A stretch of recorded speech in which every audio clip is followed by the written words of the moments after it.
Last time क्या कर रहे थे? आसान सा ही था, कुछ पढ़ रहे थे हम लोग। डिलीट करते हैं। हो गए, कुछ कर तो नहीं लिया किसी ने? ट्राई कर लिया करो ना, जब कई बार फ्लो बना होता है कर लिया था। कोशिश कर सकते हो यार, ऐसे हो गया ये ऐसे, तो ये भी कुछ ऐसे ही होगा आगे। कभी कोई असाइनमेंट में कुछ अपना डालना हो तो डाल सकते हो, हौसला होता है कि हमने भी कुछ किया। तो यहाँ पे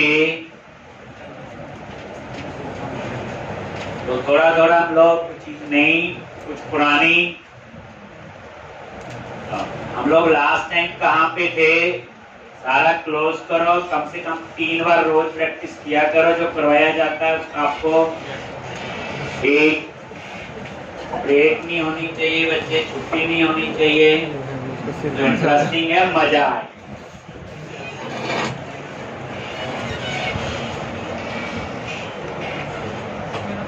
अब यहाँ पे एम्प्लॉइज पे क्लिक किया,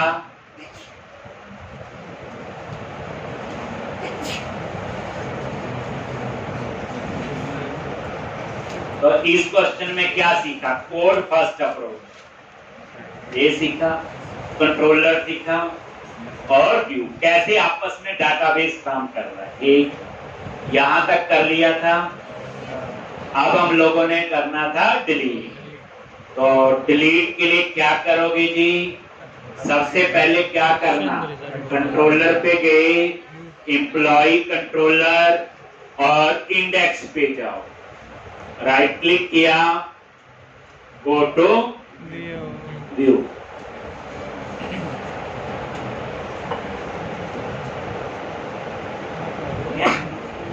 आगे और यहां पे ये देखो, पहले ये देखना चाहिए, चीज पता भी है लेकिन फ्लो से डिलीट। अब मुझे डिलीट नाम का क्या बनाना है? एक्शन, और आईडी उसमें एक पैरामीटर। जब भी शुरू करो पूरा फ्लो समझो।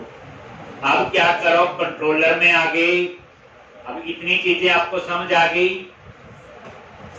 अब यहां पे आपने नोटिस किया डिटेल्स में सबमिट नहीं बना HTTP पोस्ट, क्योंकि उसके अंदर इनपुट टाइप सबमिट नहीं था।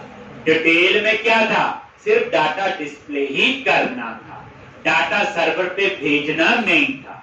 भेजने के लिए हम क्या लगाते हैं? इनपुट टाइप सबमिट, जो अपडेट और कहां था? सेव। अब यहां पे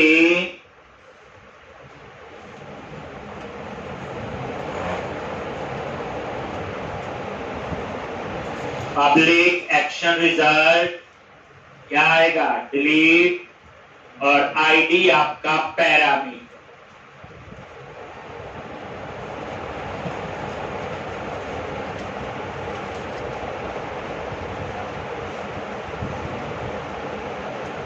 एक आईडी आपका क्या है? पैरामीटर।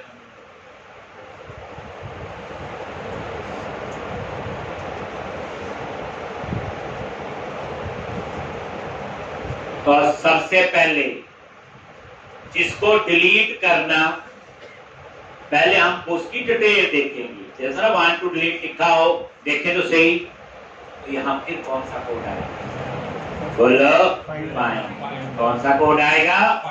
चौथी बार आ गया। तो फिर आपने कोई कॉपी पेस्ट नहीं करना, यही फाइंड का लॉस। डिटेल में एक ही बात है, एक बट आप लिख लो, आपने कभी भी कॉपी पेस्ट। ये एम्प्लॉय डीबी फाइंड कर लिया, तो ये डिलीट क्या करेगा? डिटेल डिस्प्ले करेगा जिसको डिलीट कर। एक पहले हम नॉर्मल फ्लो से, अब हम डिलीट नाम का क्या बनाएंगे? व्यू बनाएंगे। डिलीट नेम का क्या बनाएंगे हम लोग? व्यू।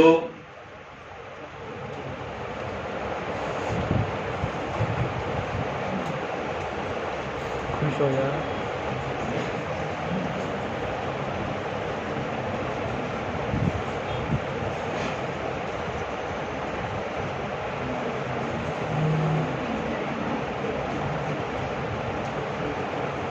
वो ना खुश होइए भाई थोड़ा हंसिए हंस दे क्यों हंसिए थोड़ा क्यों हंसना भूल गया क्या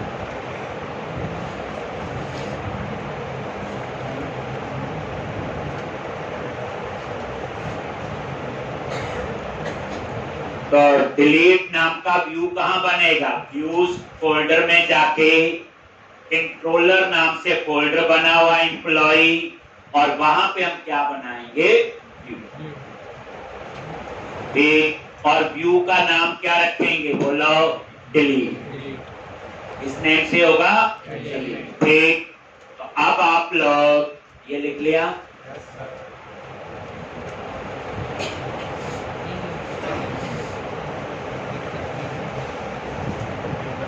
लिख लिया सबने ये? तो अब क्या करो, व्यूज फोल्डर पे गए, एम्प्लॉय फोल्डर पे राइट क्लिक किया, ऐड व्यू। ठीक, और यहां पे MVC5 व्यू, और उसके बाद ऐड पे क्लिक किया, और यहां व्यू का नेम क्या आपका? बोलो डिलीट।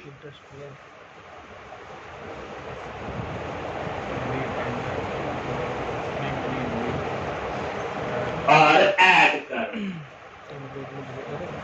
इस पे क्लिक किया, ऐड।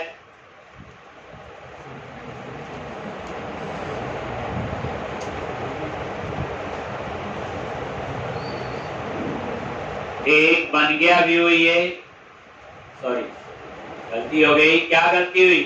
टेम्पलेट नहीं चूज किया। तो अभी तो टेम्पलेट पढ़ रहे हैं, तो डिलीट मैंने डिलीट कर दिया, दोबारा बना लेते हैं।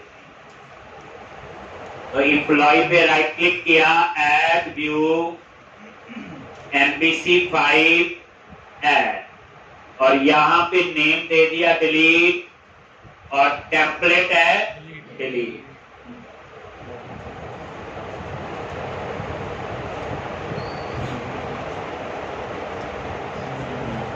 और मॉडल क्लास एम्प्लॉय, और एप्लीकेशन डीबी कॉन्टैक्ट। तो अब क्या हुआ आपका? ये एक डिलीट नाम से एक व्यू बनेगा, और इसमें सिर्फ डाटा ही डिस्प्ले होगा। जैसे गलती से डिलीट पे क्लिक हो गया तो पहले थोड़ा टाइम तो लगे, हम सीधा डिलीट नहीं कर रहे डिलीट के क्लिक में।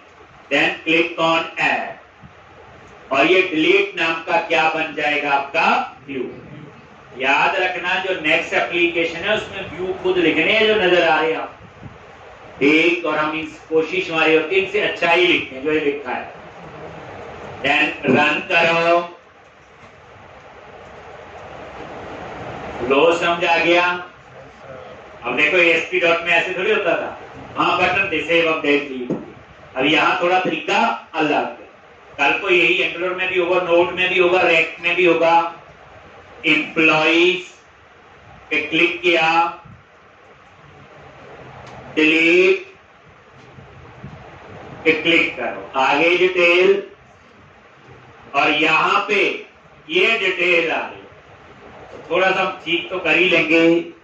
डिलीट एम्प्लॉय मैसेज तो ठीक है, ये वाला डिलीट ये हट जाना चाहिए, और इस डिलीट के क्लिक में डिटेल डिलीट होना चाहिए। तो अब क्या करोगे? इस पे आगे ऊपर ठीक है, मॉडल ऐड हो गया, ये टाइटल चेंज कर दिया, डिलीट एम्प्लॉय, और थोड़ी बहुत बूटस्ट्रैप यूज करना जानते हो, लॉजी, और फिर क्या लिखते हैं? बूटस्ट्रैप की हो रहे हैं साथ साथ। एक आज कुछ और भी पता चलेगा इसमें। लॉजी आ गया यहाँ पे, और ये नजर मार लो, रिफ्रेश कर लिया कर, पता चल जाता है। एक मैसेज ठीक है, बाद में ये मैसेज और आएगा, पॉपअप में आएगा जावास्क्रिप्ट में। बाद में मैसेज इससे भी अच्छा होगा कि कोई डिलीट करे तो मेरी फोटो आ जाए रोते हुए, डिलीट मत करो, वो भी कर सकते हैं आप लोग। तो ये तो अभी जस्ट एक बेस तैयार कर रहा हूं। एक कोई भी चीज अच्छा पढ़ाता हूँ, थोड़ा मैं पहले जरूर कोशिश करता हूँ ये हल्का सा बेस बनाइए है, ताकि जब पढ़े तो हम ये ना लगे क्या हो गया हमारे साथ, रोज हंसते हुए आ रहे थे, आज क्या हुआ। ये लो, ये एम्प्लॉय वाला यहाँ से हटा दो आप लोग। लो, अब इन चीजों में कोई मिस्ट्री हो जाए कोई फर्क नहीं, इसमें क्या है, डिजाइन ही है, इसे कोई ये नहीं कि नहीं पता चला हमें। अब आप डिलीट बटन, इसके ऊपर बूटस्ट्रैप चेंज कर देते हैं हम लोग। अब ये देखो यहाँ डेटा डिस्प्ले है, तो डिस्प्ले नेम फोर से क्या है, कॉलम का नेम आ रहा है, और डिस्प्ले फोर से क्या आ रही, उस कॉलम की वैल्यू। ये क्या आपके HTML हेल्पर, जिसके आगे @HTML, that is HTML helper. कल को हम कोर में काम करेंगे, वहां टैग हेल्पर होंगे, फिर डिफरेंस बताऊंगा। काम याद रखनी है, देखो नेम, एड्रेस और सैलरी आ रहा है, ये ठीक लग रहा है। आप जानते नहीं, अच्छा नहीं, मुझे टेबल की तरह चाहिए। जो कल लिखा था टेबल, वो यहां बना दो, इसको डिलीट करके। समझाए ना, आप लगाओ, आप कोई तो प्रैक्टिस है बच्चे। ये डिलीट के लिए मुझे डिजाइन ये अच्छा नहीं लगा, मुझे ये वाला डिजाइन अच्छा लग रहा था, ये वाला। बात तो वही है, डिटेल ही देखनी, और यहाँ डिलीट का बटन हो जाए, मतलब समझ आ गया वो कहने का कि करना, तभी पता चलेगा हमें समझ आया कि नहीं। आगे अब यहाँ पे ये डिटेल डिस्प्ले हो, उसके बाद नीचे देखो डिलीट तो डाटाबेस में ही होगा, तो सर्वर पे तो जाना ही पड़ेगा, तो उसके लिए क्या लगा दिया, वेकेंट फॉर्म, और वही एंटी फ्रोजी टोकन सिक्योरिटी के लिए, और ये लगा हुआ इनपुट टाइप सबमिट, और बूटस्ट्रैप तो आप करोगे चेंज डेंजर कर, यहाँ तो डेंजर बनता है। लो जी, और ये देखो ठीक, अब इस डिलीट के क्लिक में ये डिलीट होना चाहिए, और ये बटन कौन सा, इनपुट टाइप सबमिट। याद रखो सबमिट का मतलब क्या है, इंफॉर्मेशन कहां जाएगी, सर्वर पे। अब कितनी इंफॉर्मेशन जाएगी, जितनी इस बिगिन फॉर्म के अंदर होगी, ना ऊपर की ना नीचे। ठीक, तो इसलिए सिंपल ये क्या लगाया मैंने, सबमिट का बटन, इनपुट टाइप सबमिट। तो अब हम डिलीट का कोड लिखेंगे इसके HTTP पोस्ट पे, क्योंकि इसका नाम है डिलीट, तो इसका जो HTTP पोस्ट बनेगा वो भी क्या बनेगा, डिलीट। ध्यान से, तो जैसे एडिट में एडिट, क्रिएट में क्रिएट, डिलीट में डिलीट, फिर पोस्ट की जरूरत कब होती, जब कुछ सर्वर पे भेजना है। आ रहा तो थोड़ी जरूरत है, देखो जो फाइल में जरूरत थोड़ी पड़ी। तो अब क्या करोगे आप लोग, ये बन गया, तो यहीं आ जाओ, क्या लिखना है बोलो, HTTP पोस्ट, और यहां पे पब्लिक एक्शन रिजल्ट, क्या नेम होगा, डिलीट। अब प्रॉब्लम क्या है, यहां पे पास करेंगे, अगर मैं यहां आईडी लिखूं तो भी चल जाएगा, लेकिन आईडी यहां पे नहीं हो सकता, क्योंकि इसका नाम और इसका नेम सेम है। अब ओवरलोडिंग का रूल क्या कहता है, same name with different parameter, तो यहां पैरामीटर भी सेम है, तो मैं यहां पे पास करूंगा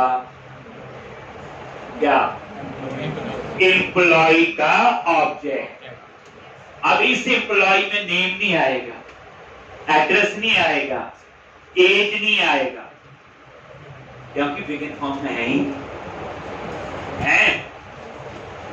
जो बिगिन फॉर्म में, ध्यान से चीज समझनी है, देखो इस बिगिन फॉर्म में सिंपल सबमिट का बटन, अब इसके अंदर नेम नहीं है, एड्रेस नहीं है, सैलरी है, वो सिंपल डिस्प्ले पर्पस के लिए ऊपर यूज हुआ है।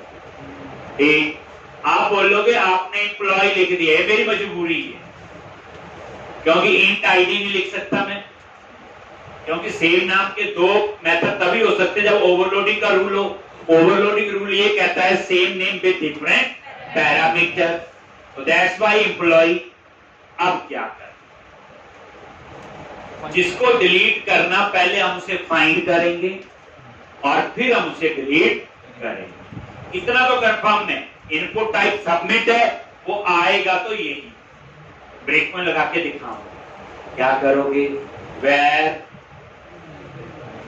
एम्प्लॉई फ्रॉम DB और यहां पे context dot employees dot find और यहां पे एम्प्लॉय डॉट ID।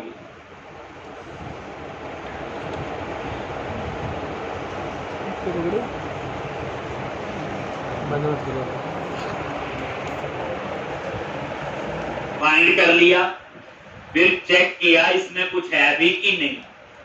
क्या लिखा? नल रिटर्न, क्या लिखते थे? HTTP नॉट फाउंड,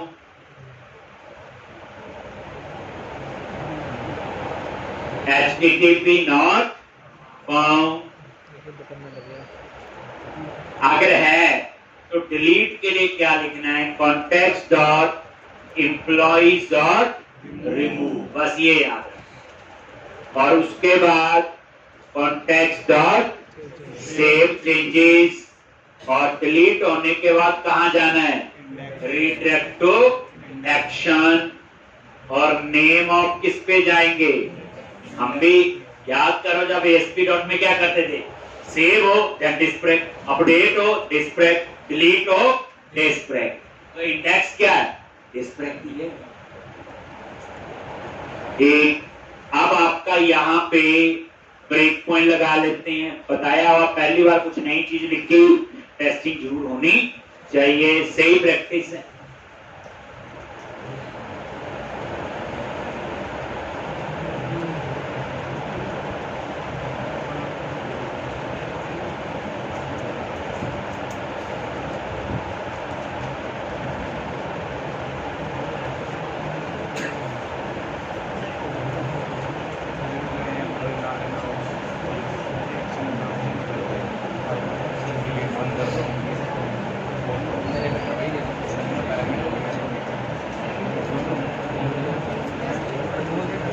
तो क्या पता चल गया? सेव, अपडेट, डिलीट, डिस्प्ले और फाइंड, 5 काम है।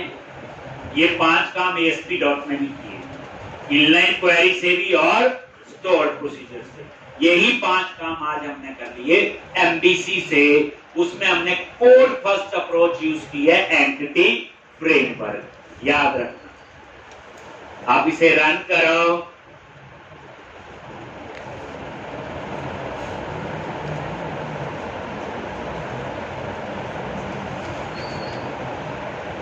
गूगल में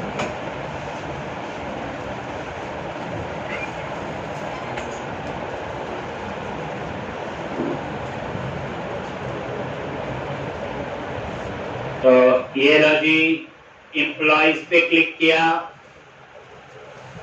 डिलीट, किसी भी डिलीट पे क्लिक कर लो, आगे यहाँ पे, उसके बाद इस डिलीट पे क्लिक कर, जैसे क्लिक किया आगे यहाँ पे। सबसे पहले एम्प्लॉय में देखो क्या चीज आ, सिर्फ इसमें क्या मिला?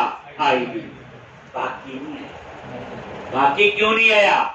फॉर्म टैग के अंदर नेम एड्रेस सैलरी है ही नहीं। और समझ आ गई? नेम एड्रेस सैलरी तो है ही नहीं, एड्रेस और नेम में नल आ गया और सैलरी में 0 क्यों आया? क्योंकि उसकी डाटा टाइप इंटीजर है और इंटीजर की डिफॉल्ट वैल्यू क्या होती? 0 और स्ट्रिंग की डिफॉल्ट वैल्यू क्या होती? नल। आप बोलोगे ID कहां से है? कौन बताए? इधर तो लगाए है ना, कहां से है? ये जो ID आया बच्चे, ये ID ये वाला है, ये इस पैरामीटर से ये ID आया। ठीक, नहीं तो हम इधर लगा लेंगे, तब भी कर सकते थे, वो भी आता ही है। बट जब उसके बिना हमें पता चल रहा है कि ID आ तो गया है, परफेक्ट है, जिसको डिलीट करना उसी का ID आ रहा है, वो वहां से है। F10 ये देखो, और ये देखो नल तो नहीं होगा, ये देखो रिमूव, सेव चेंजेस, और उसके बाद कहां जाएगा, इंडेक्स। और ये देखो दो रिकॉर्ड है, एक तो जैसे आप डिलीट पे क्लिक करते हो वो ऊपर नजर मारो यूआरएल में आईडी यहां आता है, जो पैरामीटर में आईडी नहीं आ रहा है, ये देखो, ये आप लोग नजर मारोगे, देखो कंप्यूटर में जाते नहीं अपने आप ही आ गया, मुझे नहीं पता, ये वर्ड तो कभी यूज करना ही नहीं। ये लो क्या आया, अब ये क्वेश्चन आपके माइंड में आना चाहिए कि फॉर्म टैग में तो सबमिट है। अब हमने तो यही पढ़ा कि जो चीज फॉर्म टैग के अंदर होगी वही सर्वर पे जाएगी, वही बताई आपको मैंने, बिल्कुल ठीक प्रूफ भी दिखाया। फिर आईडी कहां से आया, ये देखो, और इस यूआरएल में कहां से आया, इंडेक्स में जो डिलीट में जो पैरामीटर आया। ठीक, अब आपका इस क्वेश्चन में ये एक पार्ट मैंने डिलीट, मैं चाहता हूं अब हम अपना थोड़ा डालते हैं, जैसे कल थोड़ा सा लिखा, इसमें भी कोशिश करते हैं जावास्क्रिप्ट थोड़ी बहुत, मेरी रिक्वायरमेंट क्या, अब हम अपना कुछ डाल रहे हैं, पता तो होना चाहिए, समझ और आएगा, समझना है बच्चे। पर एक चीज याद है, जो मैं करवा रहा हूं ये रोज ही करना है, तो आज थोड़ा डाउट होगा तो घबराना नहीं, कल भी पढ़ेंगे। अब मेरी रिक्वायरमेंट ये है, पहले मैं रिक्वायरमेंट बताता हूं, फिर हम उसका सॉल्यूशन बनाएंगे। एम्प्लॉइज पे क्लिक किया, मुझे पता है इंफॉर्मेशन तो ठीक है ही आ रही, इसी को डिलीट करना है, तो यहां क्या हो रहा है, पहले मैं डिलीट पे क्लिक करके एक नया पेज आता है, फिर मैं डिलीट करता हूं, ऐसे हो रहा है। अब मेरी रिक्वायरमेंट चेंज है, वे इंफॉर्मेशन तो यही है, तो मैं चाहता हूं डिलीट पे क्लिक करे, वहां पॉपअप में एक मैसेज आ जाए वांट टू डिलीट, और उस पे दो बटन हो, ओके और कैंसल, ओके करे तो डिलीट हो जाए, कैंसल करे तो डिलीट ना हो, जो आप जनरली देखते हैं। तो हम एक थोड़ा सा इसमें और, तो पहली बात इसका कोड कहां होगा, इंडेक्स पे, कहां पे होगा, इंडेक्स पे। ये तो अब क्या करो आप लोग, यहां पे ध्यान से देखोगे, कंट्रोलर, अब नई कहानी आई, वैसे ऐसी कहानी है, बीच में कुछ नया बंदा आ जाता था, फिर समझ नहीं आता क्यों आया है, ऐसा भी होगा आपके साथ। तो इंडेक्स के व्यू पे आ गए, और ये डिलीट है, इस डिलीट को तो बना दो कमेंट, ठीक, आपने नई कॉपी में करना ये वाला काम, और 2-3 बार प्रैक्टिस करोगे ना, एक में तो ऐसे करना जैसे मैंने करवाया, दूसरी में डिलीट जो अब मैं करवाऊंगा वैसे, ठीक। तो ये मैंने कमेंट बना दिया, और इस डिलीट की जगह मैं क्या कर रहा हूं, सीधा यहीं पे, तो यहां पे इनपुट टाइप सबमिट, इस बटन पे जैसे क्लिक करोगे तो सबमिट होगा, वैल्यू दे दी मैंने क्या, डिलीट,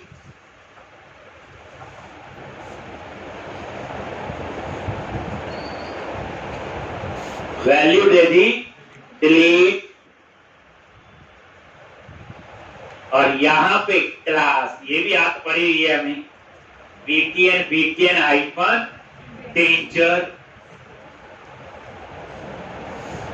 और यहां पे लिखेंगे ऑन क्लिक, और इस ऑन क्लिक पे जावास्क्रिप्ट में एक बना हुआ मेथड है कंफर्म, देखा होगा कहीं गलती से पढ़ी होगी, तो यहां पे ये जो कंफर्म है ये रिटर्न करता है ट्रू और फॉल्स।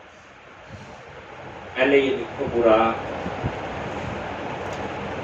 ये वही उसी डिलीट की जगह रिप्लेस कर रहे हैं, ठीक, पर आपने नहीं रिप्लेस करना, आपने एक कॉपी में वैसे उठाया, दूसरी में ऐसे करना। देखो जैसे हौसला होता है कि बना हुआ कोड नहीं, हम अपना भी करते हैं, इसलिए मैं थोड़ा सा ऐड करवा रहा हूं। Input type submit, value delete, class तो पता ही है, ऑन क्लिक, और यहाँ पे कंफर्म, ये कंफर्म मैंने नहीं बनाया, जावास्क्रिप्ट में बना हुआ है। ये रिटर्न करता है ट्रू और फॉल्स, तभी आगे रिटर्न लिखा। पहली बार ट्रू कब रिटर्न करेगा? जब ओके पे क्लिक करोगे।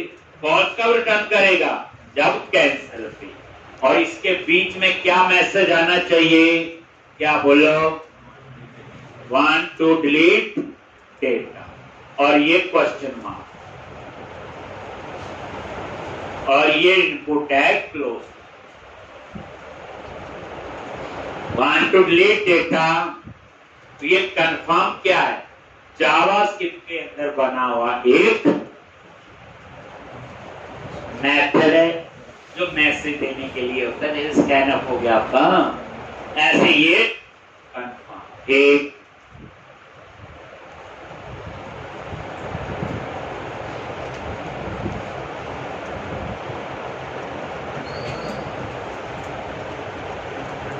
कल भी करना है तो करना नहीं है, क्या होने वाला।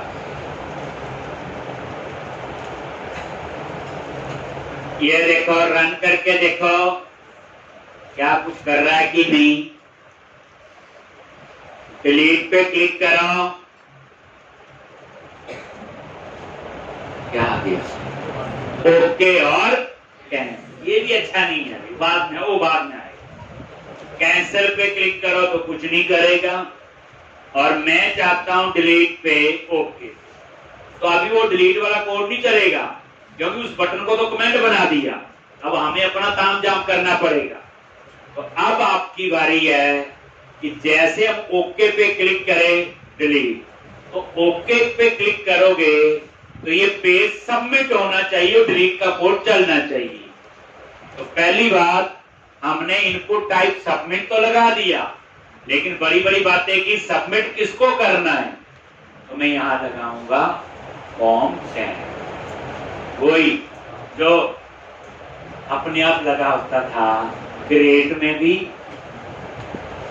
एडिट में भी और डिलीट में। लेकिन अब आप बैठे बैठे एक्सपर्ट हो गए। तो पहले ये कहानी समझो, हो क्या रहा बच्चे। ये फॉर ईच लूप है, ये लूप चलता है, जितना डाटा होगा टेबल में उतनी बार लूप चलेगा, और उतनी बार ये टीआर बनाता है। टीआर क्या है? टेबल। तो मुझे क्या करना है? हर रो पे फॉर्म टैग लगाना है, क्योंकि जो मेरा बटन लगा है इनपुट टाइप सबमिट, इसी रो में लगा हुआ ना, देखो इसी रो में, और मैं उसी रो को सबमिट करूंगा। उसी रो को मैंने क्या करना है? सबमिट। तो बड़े ढंग से आप देखो कि क्या होगा। ये मैंने ऐसे, अब यहां पे क्या आएगा बोलो? यूजिंग एक, यूजिंग वो डिस्पोजेबल ऑब्जेक्ट बनाने के लिए यहां एट द रेट लगाने की जरूरत नहीं, क्योंकि लूप में बार एट द रेट लगाओ। और यहां लिखेंगे HTML डॉट begin फॉर्म। क्या लिखोगे? begin form. अब जब ये पेज सबमिट हो तो कहां जाए? एक सर्वर पे तो जाए, लेकिन वहां जाके किस एक्शन को कॉल करें? तो मैंने बोला एक एक्शन बनाएंगे, अभी बनाया नहीं, वो डिलीट छोड़ दो, नहीं तो कंफ्यूज हो जाएंगे। मैं चाहता हूं एक एक्शन बनाऊंगा जिसका नाम रख दूंगा मैं डिलीट रेक, कॉमा, और वो किस कंट्रोलर में बनेगा? एम्प्लॉय। ये कंट्रोलर नेम है, कॉमा, इसमें किसको डिलीट करना? हम पैरामीटर भी पास करेंगे, न्यू कर्ली ब्रैकेट आईडी, और आईडी में क्या पास करोगे? Item dot ID. और ये देखो, ये आपकी पूरी ब्रैकेट। पहले ये चीज समझो। अब क्या होगा? begin फॉर्म सर्वर पे, तो जब ये सर्वर पे जाएगा तो किस सेक्शन पे जाएगा? Delete rack. और वो कहां बना होगा? एम्प्लॉय कंट्रोलर में, और उसमें एक पैरामीटर होगा आईडी। अब से पहले क्या होगा, ध्यान से देखना है, फिर ये और समझ आए। देखो बच्चे, हम लोगों ने क्रिएट का बनाया व्यू, तो ये बिगिन फॉर्म था। ध्यान से, जैसे ये सबमिट हुआ तो मैंने बिगिन फॉर्म में कुछ भी नहीं दिया हुआ, नहीं दिया हुआ ना कुछ भी, यहां कुछ नहीं। तो रूल ये कहता है कि बिगिन फॉर्म में अगर आपने कुछ नहीं दिया, तो जब वो फॉर्म सबमिट होगा तो एक्शन का नाम वो ही होगा जो व्यू का नाम है। इसका नाम क्या है? क्रिएट। तो मुझे क्रिएट नाम से ही एक्शन बनाना पड़ा। ध्यान से। ऐसे ही जब आप एडिट पे आए, फिर बिगिन फॉर्म कुछ नहीं लिखा हुआ, और यहां पे ये सबमिट का बटन है, तो इस फॉर्म को जब सबमिट करेगा, बट मैंने तो बिगिन फॉर्म में कुछ नहीं बताया, तो वो क्या ढूंढेगा? जो व्यू का नाम एडिट है, तो उस सेक्शन का नाम भी एडिट होना चाहिए। यही पढ़ाया। लेकिन अब आप क्या सीखोगे? जब ये पेज सबमिट होगा, अगर मैं यहां कुछ ना दूं, मान लो, तो किसको ढूंढेगा? एक एक्शन बनाना पड़ेगा, और उसका नाम मुझे रखना पड़ेगा इंडेक्स, और उस पर लिखना पड़ेगा HTTP पोस्ट। याद करो। लेकिन अब आपकी कहानी में आ गया कि बिगिन फॉर्म में तो हम मर्जी का कुछ भी एक्शन दे सकते हैं, चाहे उसका नाम कुछ है, मैं डिलीट रैक रखा जाना। तो अब यहां पे इसी के अंदर इस रो को क्या करो? कट करो और पेस्ट इसी में रखना है, फॉर्म के अंदर ही। ये लो।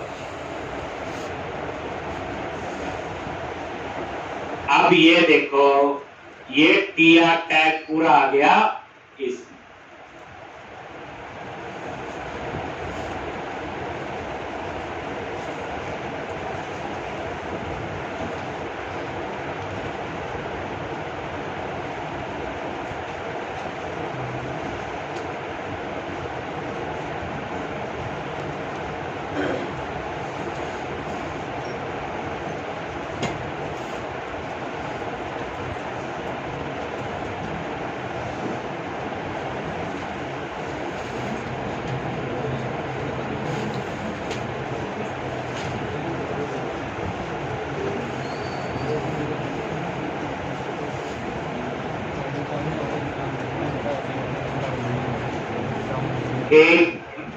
अब मुझे क्या करना है? डिलीट रेक नाम से मुझे एक्शन बनाना है, एम्प्लॉय कंट्रोलर, और आईडी उसमें क्या होगा? पैरामीटर। बस सिंपल डिलीट का कोड लिख। पता क्या है? अब ऐसा कोई रूल नहीं कि एक्शन का नाम सेव होना जरूरी। जैसे मान लो क्रिएट रख दिया और सेव रख दिया, तो फिर बिगिन फॉर्म में सेव लिखना पड़ेगा क्रिएट वाले व्यू। ये रूल तब फॉलो होता है बिगिन फॉर्म बचे जब कुछ नहीं लिया आपने बिगिन फॉर्म में, पेज सबमिट होगा तो वही एक्शन का नाम होना चाहिए, वही व्यू का।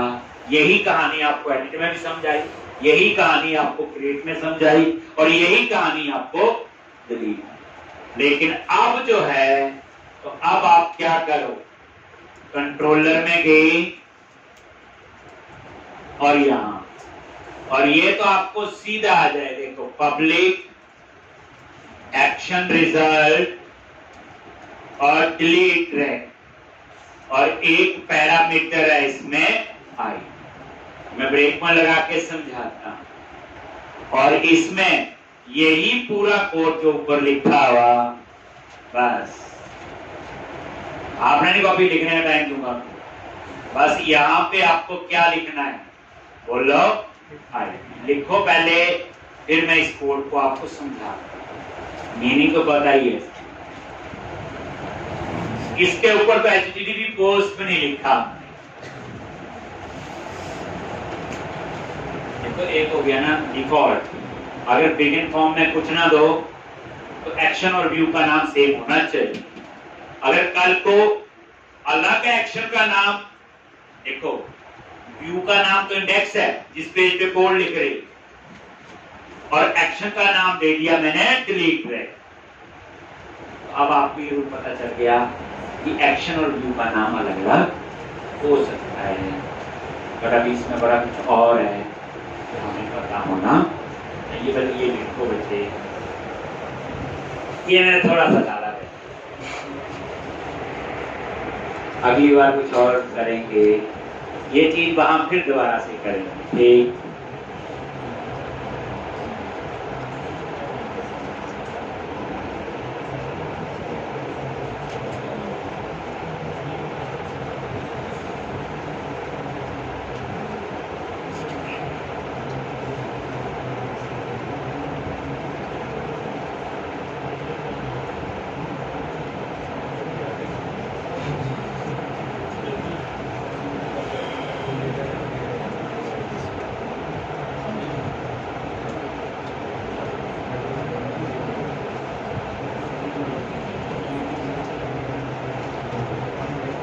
ठीक, अब यहां पे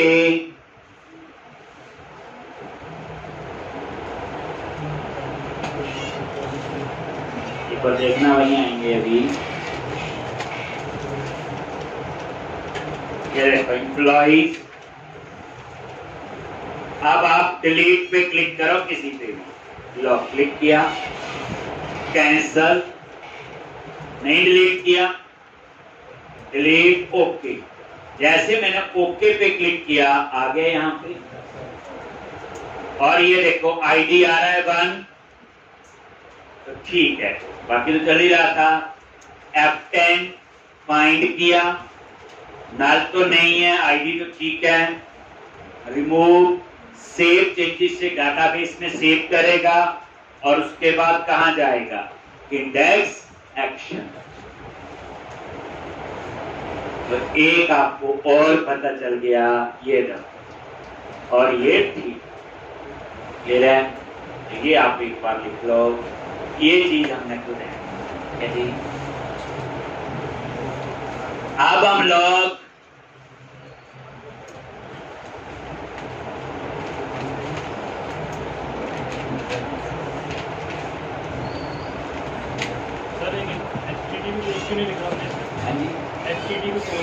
यहाँ सीधा बात दे दिया ना, सीधा हमने फॉर्म में क्या लिख दिया, तो डिलीट रैक पे जाना है, इस कंट्रोलर में जाना है।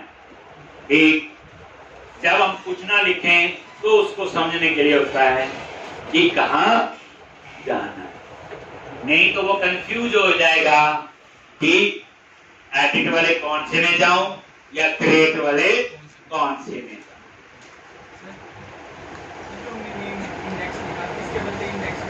हाँ, डबल कोट्स में लिखो चलता है, नहीं वो पुराने तरीका है, नहीं है बस ये पूछा डबल कोट्स में जैसे लिखा हो ऊपर मैंने अभी तो और बड़े तरीके हैं, अभी तो पढ़ाई शुरू हुई है, हुई नहीं अभी तो, लेके चलो चले आगे। चल अब जो है यहाँ पे इतना समझ आ गया। अब मेरा मन ये है, ये एप्लीकेशन बनानी है, अब मैं चाहता हूँ इसके ऊपर एक थीम अप्लाई करूँ बड़ी, जैसे आप एक वेबसाइट बनाते हैं वेब एप्लीकेशन, तो मन तो करता है ना अच्छा डिजाइन हो, ये ऐसी स्क्रीन थोड़ी अच्छी लग रही है आपको। ठीक, तो आप क्या करोगे उसके लिए, यहाँ तो अब हम सीखेंगे अपना थीम कैसे अप्लाई करें। क्या अब नई कहानी इसमें आएगी, ये मैं सारा क्लोज कर रहा हूं। ठीक, तो अब सबसे पहले आप वो थीम कहां से उठाएंगे। कंपनी के अंदर तो प्रोफेशनल डिजाइनर होते हैं जिनका काम डिजाइनिंग होती है, जिनके पास डिजाइन सेंस होती है। ठीक, उन्होंने भी 4 पैसे कमाने होते हैं। तो वो थीम कौन बना के देते हैं? वो लोग। हम तो अप्लाई करते हैं, हम डेवलपर, हमारे पास बड़ा काम और पढ़ने वाला है, लेकिन हमारी प्रैक्टिस अच्छी होनी चाहिए। तो एक वेबसाइट है बच्चे, bootswatch.com। ये बूटस्ट्रैप नहीं है, बूटस्वैच है, याद रखना। लिखा भी आ रहा है, फ्री थीम्स फॉर बूटस्ट्रैप। ये मैंने सारे यूज करते हैं। bootswatch.com। बूटस्ट्रैप नहीं, बूटस्वैच। यूआरएल देखना ऊपर क्या है, बूट। अब उसके बाद क्या करो, यहां पे वर्जन देखो, नीचे आ जाओ, वर्जन 3 यूज करो। ASP.NET में ये होता, कोर में 4 यूज करो। 3 वाला है, कुछ तो ध्यान रखना ही पड़ेगा ना। वर्जन 4, यहां आके वर्जन 3 चूज करो। कौन सा? वर्जन 3। और यहां पे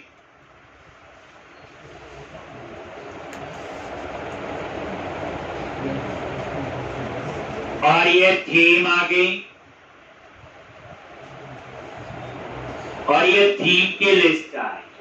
ये 15-20 थीम बने हुए हैं, कोई भी हम इसमें से यूज कर सकते हैं। मान लो मैंने बोला कि फ्लैटली, कोई भी चूज कर लो बच्चे। फ्लैटली आपने क्लिक किया, ये थीम का नाम है। और उसके बाद ये देखो, ये फ्लैटली आ गया, और ये है इसकी bootstrap.css। खेलने वाला काम भी कर लेंगे बच्चे, पर पता चले यही अप्लाई करते रहे। bootstrap.css क्लिक किया, और यहां पे ये देखो, ये इसकी बूटस्ट्रैप बन के आ गई। और कंट्रोल A कॉपी कर लो, और क्या करना, और उसके बाद आप अपने प्रोजेक्ट में आ गए, और इस प्रोजेक्ट के अंदर कंटेंट फोल्डर में जाओ, और यहां एक फाइल है bootstrap.css,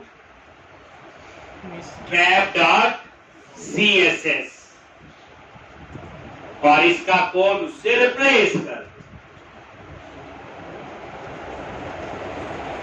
इसका कोड कंटेंट फोल्डर में bootstrap.css, और ये क्या किया, डिलीट करके वो पेस्ट कर।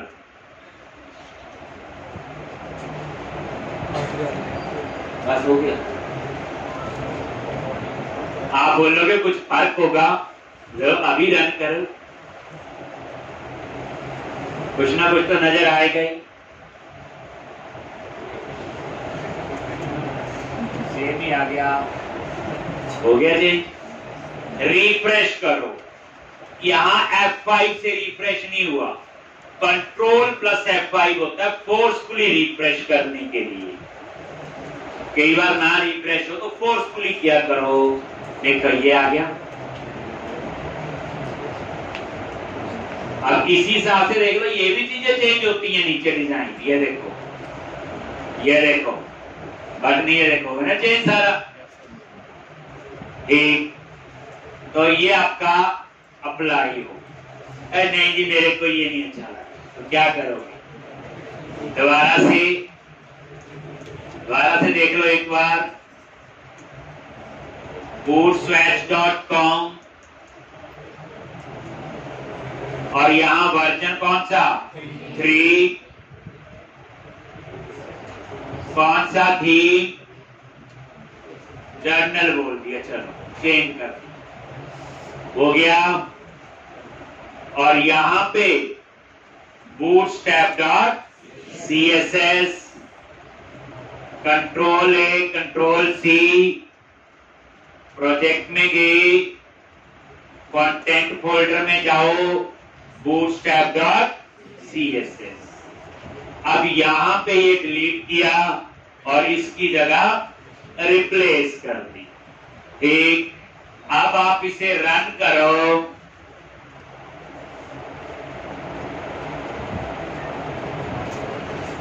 चेंज हो, ठीक, ये देख लो, ये सब चेंज होते हैं बच्चे, पूरा डिजाइन है।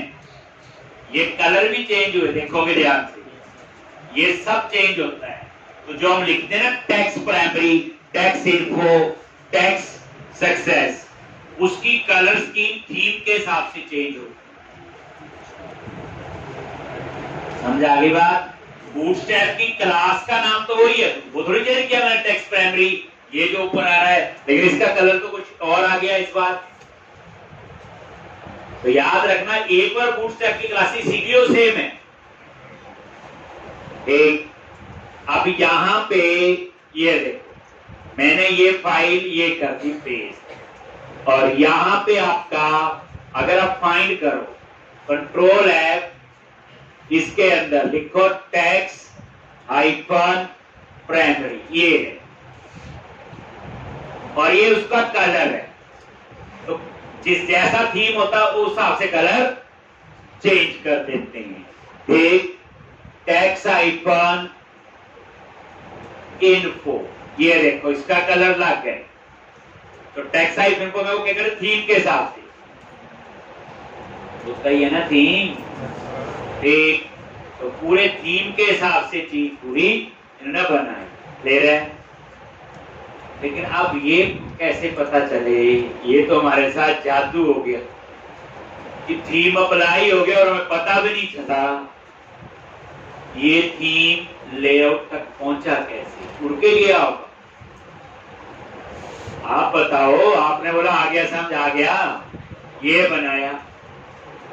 अब ये वाली फाइल हमें हमारे तक जो व्यू में कैसे पहुंची, अब आप समझोगे ध्यान से। आगे कंटेंट फोल्डर में डाल दोगे, उसके बाद ऐप स्टार्ट में जाओ,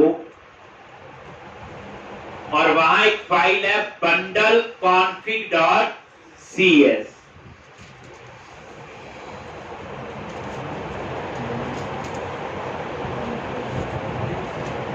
bundle config dot cs, bundle config dot cs।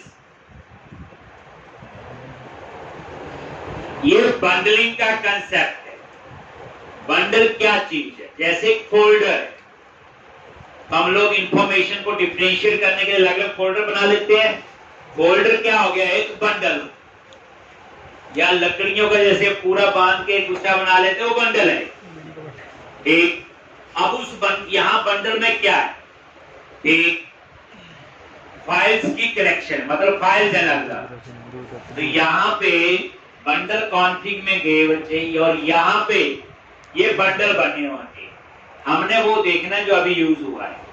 और ये इस बंडल का नाम है, देख लो क्या है ये, कंटेंट स्लैश CSS। ये हम अपने बंडल बनाएंगे जब मैं लेआउट टॉपिक आपको सिखाऊंगा। और इसके नीचे क्या पाथ लिखा हुआ, नीचे देखो डॉट इंक्लूड के बाद कंटेंट फोल्डर, और कंटेंट के अंदर क्या है, बूटस्ट्रैप डॉट CSS लिखा हुआ। बूटस्ट्रैप डॉट कहां है, कंटेंट फोल्डर में। ठीक, तो मतलब ये है, ये वाला बंडल है जिसके अंदर कितनी फाइल है, 2 है। एक तो वही है जो बूटस्ट्रैप, इसमें हम चेंज कर रहे थे, content slash bootstrap dot CSS।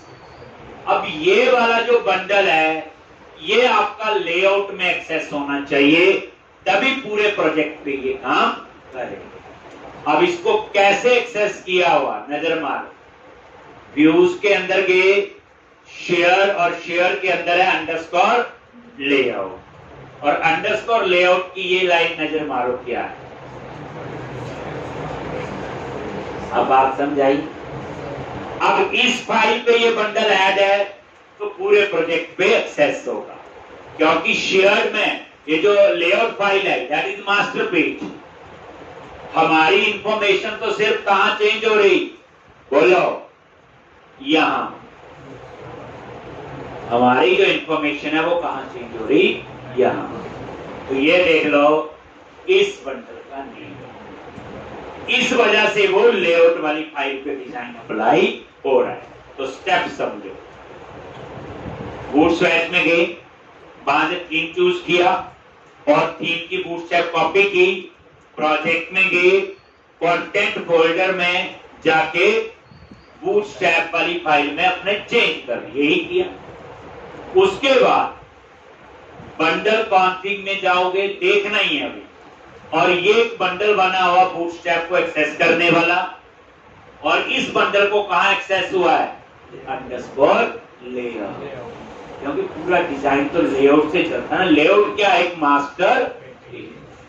अभी इतना ही याद रखना है, बाकी लेआउट टॉपिक में एक डेट लेक्चर लगेगा, तब उस समय छोड़े कुछ पढ़ने के लिए, तो इतना तो आप लोग ये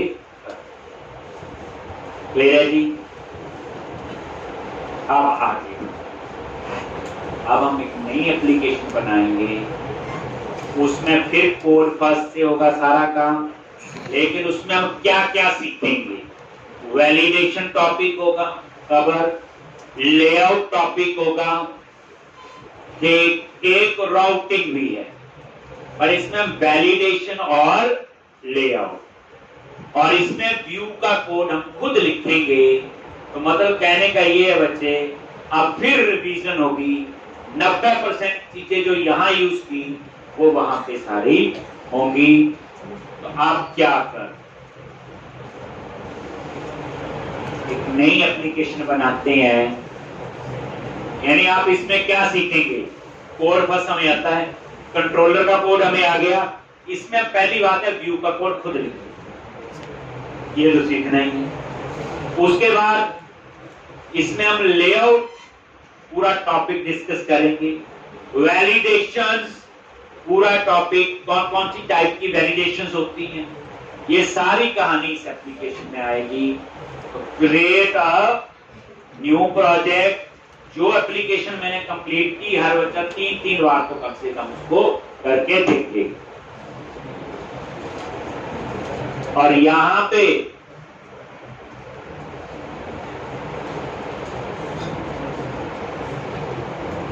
ASP.NET वेब एप्लीकेशन नेक्स्ट,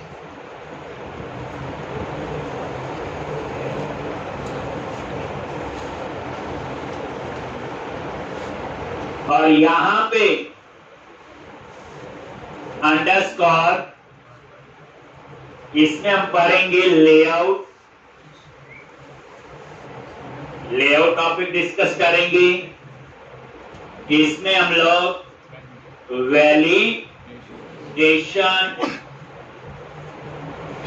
ठीक, और यहां पे कोड बस, ये तो होगा ही, अंडरस्कोर 105, और ब्राउज करके बताओ कहां सेव करना है। मैंने बोला जी डी ड्राइव के अंदर ASP.NET, MVC और क्रिएट। एक, अब आप यहां चूज करो MVC और क्लिक ऑन क्रिएट, बन जाएगा प्रोजेक्ट। तो यहां पे हम लोग एक स्टूडेंट नाम का मॉडल बनाएंगे, उसमें student ID, name, address, age, email, ऐसे सारे मेंबर उसमें होंगे, ठीक। अब आप लोग इसको रन करके देख लो एक बार डिजाइन कैसा आ रहा है। तो सबसे पहले हम इसके ऊपर थीम ही अप्लाई करेंगे, जो एप्लीकेशन में चीज यूज हुई दूसरी में जरूर करो। जैसे देखो अभी वो डिफॉल्ट थीम आ जाएगा, हमें नहीं अच्छा लगा, क्या करोगे, बूटस्ट्रैप में जाओ, तो सबसे पहला काम ताजा ताजा ही पढ़ा अभी हमने, क्या करेंगे बोलो, बोलो अभी पढ़ा, bootstrap.com, ये आपने भी रोज ऐसे करना, नया प्रोजेक्ट बनाना है, वर्जन 3, और उसके बाद कौन सा थीम है, एक बार ले लीजिए डार्क ले कोई भी ले लो आपकी तमन्नाएं जैसी ला दी। और उसके बाद यहां से चूज किया bootstrap डॉट CSS, कोई भी ले लो आप, इसमें कुछ नहीं है, अलग अलग प्रैक्टिकल अलग अलग लो, कलर चेंज होंगे और क्या होगा।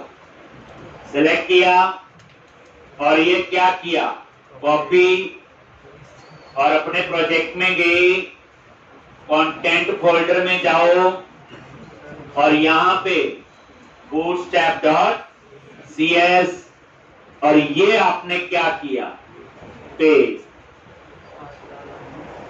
हो गया। और बाकी कहानी तो अभी पढ़ी है, और ये नजर मारो, इस पे गए, ये यहाँ पे अप्लाई आ गया, ये देख। तो अब आपका इतना तो शुरू हो गया, अपना थीम तो अप्लाई करना आ गया ना। लेकिन ये थीम आगे कैसे काम किया, तो आप बोलोगे बंडल कॉन्फ़िग के अंदर बंडल बना हुआ इसके लिए, और उस बंडल को कहाँ एक्सेस किया हुआ, ले।